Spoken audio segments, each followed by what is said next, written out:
কখনো কখনো খুব বলতে ইচ্ছে করে, বলতে চাই আমার জীবনের কিছু কথা, যা কারোর সাথে কখনো শেয়ার করা হয়নি।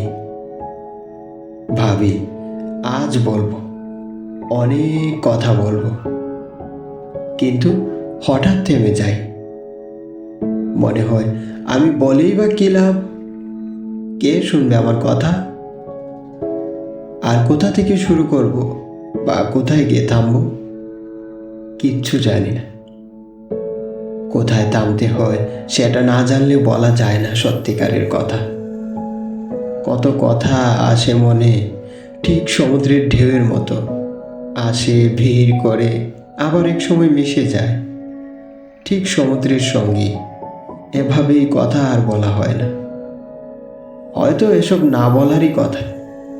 ও ভালো কথা, মাঝে মাঝে কথার ঈদ আসে, কিন্তু কোনো খুশি চুয়ে যায় না।